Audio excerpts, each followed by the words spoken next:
ny olona tsirairay avy any misy atokantraminy any dia manana bokyny tsara na album.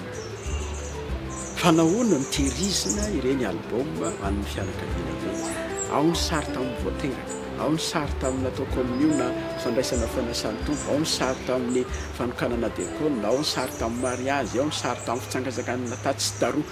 Fanahoana ny tehirizina sy mahasarym-piaro hoe fanahoana hatramin'izao ny tanorantsika isaky ny mihetsika dia manao selfie dia tehirizina, miara-maka sary dia tehirizina. Fanahoana ny tehirizina ireny tsotra satria ireny ny vavolombelona ny fiainana ny lalovana ary dia ny fisian'ireny hitany maso ireny ny manam-porofony hoe olona misy fototra ianao ary izay ianao olona misy fototra izay izay no mampiavaka anao amin'ny biby satria ny biby tsy mahalala hoe avy aiza izy, tsy mahalala hoe izy, tsy mahalala hoe izy any razambeny sy ny sisa.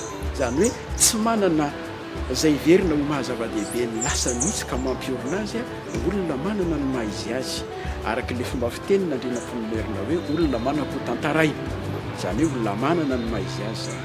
Ka izay ny maha-zava-dehibe an'ilay vakoka, io no mampiorina n'ilay maha-izy antsika, ilay manavaka antsika amin'ny firenena samihafa rehetra. Ary izany inge no mahatonga ny firenena lehibe any ivelany manao zava-dehibe ny fitehirizana ny vakoka.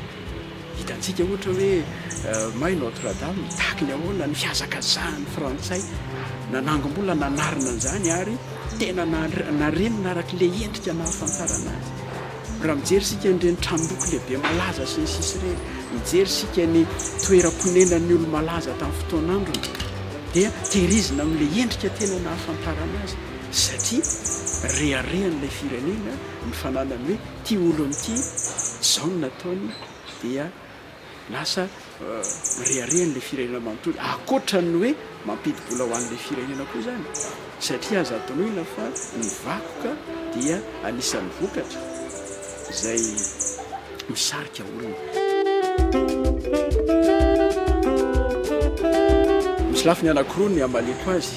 Ny voalohany eo anivon'ireo ilay manampahay fanapahan-kevitra politika fitantanana ny firenena izay te hanamarika ny fotoana nanana ny fahefana nitondra ny firenena dia maria amin'ny alalan'ny fanovana endrika tahaka izany.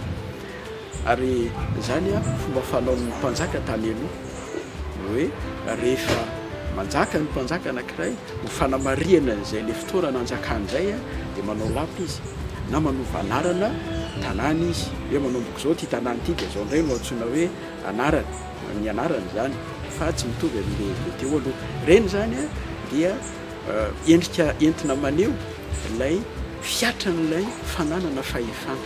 Afaka 100 taona izany, afaka 200 taona izany dia indray no vakoka izany hoe namafa n'ilay teo aloha dia mipetraka tsara ilay nambarako teto hoe avy amin'ny fanapahan-kevitra politika ny mpitantana no miteraka an'izay fanjavona n'ilay vakoka izay. Fa ny lafiny faharoa eo amin'izay nambaranao amin'ilay hoe fanabeazana ny ankizy izany dia tena tsy ampy. Za tsy miteny hoe tsy misy fa tena tsy ampy ilay fampianarana, fampahalalana ny mahazava-dehibe ny fitehirizana ny vakoka. Raha mandeha tsika any an-tsekoly firy amin'ny mpampianatra no mahafantatra ny vakoka eo amin'ny tanàna misy ny sekoly ampianarana. Hoe sekoly fanabeazana fototra na CEG na lycée fa za mino ary efa hitako raha teo moa izany fa na ny tantara n'ilay sekoly ampianarana aza tsy mivaky loha amin'izany akory tsy mahaliana azy akory izany. Misy fotoana tany afaritany tany rehefa nanontany mpampianatra hoe ity toeram-pianarana ro ity mafitofiny hoe ny tantara fa tsy mahafantatra ilay tany. Endry zavatra tahaka an'izany dia izay le tsy fahalalany ilay mpampianatra izay misindrany amin'ilay mpianatra dia ilay mpianatra efa tsy lina raha teo ary ambonin'izany ilay fisesiky ny zavatra manaitaitra samihafa avy any ivelany dia ireny no maharevy ny olona.